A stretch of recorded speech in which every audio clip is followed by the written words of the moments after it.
ఈరోజు వరకు నీకు ఏ లోటు రాకుండానే చూసుకున్నావు. ఇప్పుడు నా తమ్ముడిని అరెస్ట్ చేశారు. వాడలా జైల్లో ఉంటే మా నాన్నకి అది గౌరవమే కాదు. నా తమ్ముడు అలా జైల్లో బాధపడుతూ ఉంటే నేను చూస్తూ ఊరుకోలేను కదా. ఇప్పుడు ఎవరైనా ఏదైనా చెయ్యాలి అంటే అది నువ్వు మాత్రమే. కేసు విత్డ్రా చేసుకో.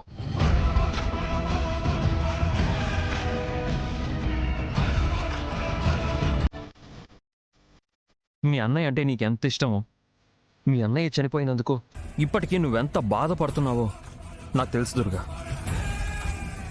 ఇదెవరూ కావాలని చేసింది కాదు, అనుకోకుండా జరిగిపోయింది.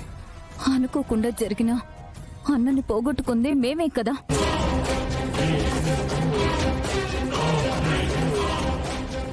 అంటే మీ అన్నయ్య చావుకి కారణమైనందుకు నా తమ్ముడిని నువ్వు క్షమించలేకపోతున్నావా? ఇప్పుడు వాడు అరెస్ట్ అయి ఉన్నాడు. ఏం చెయ్యాలో అర్థం కాని స్థితిలో నాన్నున్నారు. ఈ ఇంట్లో వాళ్ళందరూ ఏం జరుగుతుందో అని బాధపడుతున్నారు. ఈ ఇంటి పరువు నిలబెట్టాలన్నా, నా తమ్ముడు మళ్ళీ స్వేచ్ఛగా బయటికి రావాలన్నా, ఇంట్లో వాళ్ళందరూ సంతోషంగా ఉండాలన్నా అది నీ చేతుల్లోనే ఉంది. దయచేసి కేసు విత్డ్రా చేసుకో. దుర్గా, ఈ విషయంలో ఇంతకంటే నీకు నేనేమీ చెప్పలేను. నువ్వు ఇలా ఏమీ మాట్లాడకుండా ఉంటే రేపు కేసు కోర్టుకెళ్ళిందంటే వాడు శిక్ష పడి జైలుకి వెళ్తాడు. ఆ అవమానాన్ని నాన్న తట్టుకోలేడు.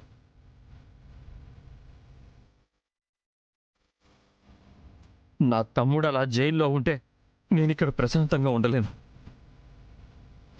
ప్లీజ్ దుర్గా, నా తమ్ముడు తప్పు చేశాడనే కదా నీ కోపం. అందుకే కదా నువ్వేమీ మాట్లాడడం లేదు.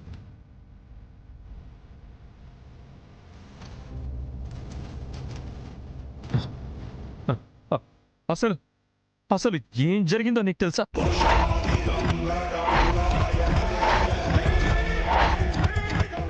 ఆ యాక్సిడెంట్ ఎలా జరిగిందో నీకు తెలుసా? ఎవరు చేశారో అసలు నీకు తెలుసా? అర్జున, ఏం మాట్లాడుతుండవరా? ఏం జరిగినదా ఆ పాపకి తెలీదా ఏమి? నువ్వేదో కొత్తగా చెప్తుండవు. ఏమిరా ఉండేది? ఏముండేది? ఏమో చేయడానికి వెళ్ళి ఏమో చేస్తుండవు నువ్వు. ఏమ్మా దుర్గా, కట్టుకున్నాడు నీ భర్త అంత బాధపడతా ఉండాడు.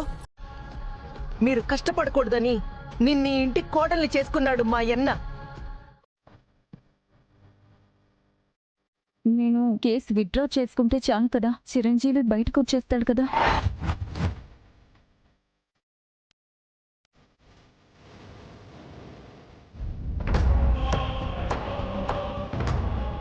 ఇదేంటి ఇలా ప్లేట్ మార్చేసింది? ఇది కేసు విత్డ్రా చేసుకోదు, చిరంజీవి జైలుకు వెళ్తాడు, ఆ తర్వాత వీళ్ళని ఒక ఆట ఆడుకోవచ్చు అనుకుంటే మొత్తం మారిపోయింది.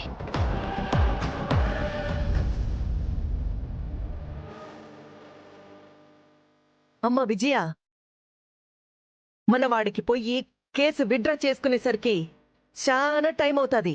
బిన్న పోయి వాడికి క్యారేజ్ కట్టుకురా, లేదంటే అబ్బోడు తిండికి అల్లాడిపోతాడు. వాడు ఎప్పుడు తిన్నాడో ఏమో. బిన్న తీసుకునిరా. అలాగేనండి.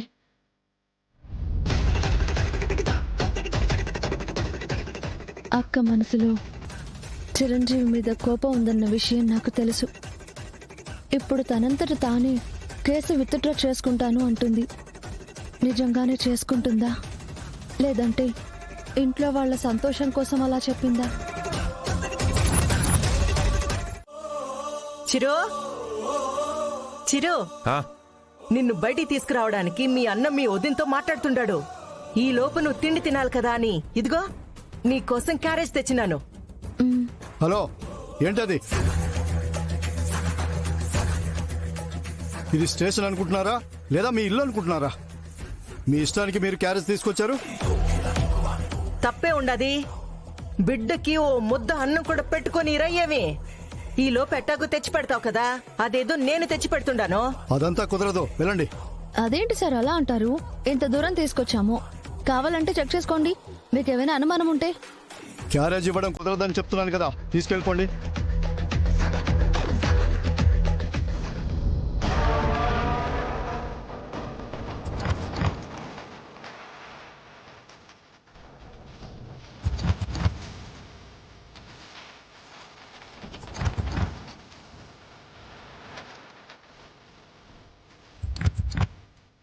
ఇదిగో ఎస్ఐ, నువ్వు మా ఇంటికొచ్చినప్పటి నుంచి చూస్తా ఉండాను. ఏది పట్టినా కుదరదో అంటుండావో. ఏది కుదురుతాదో అది చెప్పు. నీకో లెక్కేమైనా తక్కువ ఇస్తావని భయపడుతుండావేమో. నీకు ఎంత కావాలో చెప్పు, అంత ఇస్తామో. అంతేకాని వాడికి అన్నం పెట్టకుండా వాడితో మాట్లాడకుండా చూడాలని మాత్రం చేయి మాకు. వాత నువ్వు తెరిస్తే దుడ్డు అనే మాట మాట్లాడమాక. అన్నం తిందే కూడా దుడ్లు ఇవ్వాలే ఏమే. ఆయన అట్లా అంటాడులే. ఇడిదే ఆ,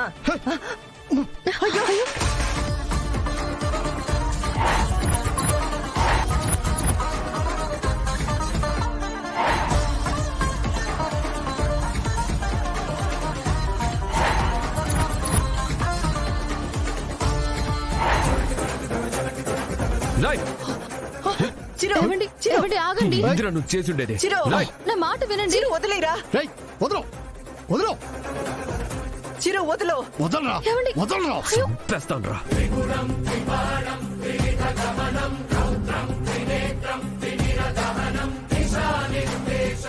రేయ్ వదలరా.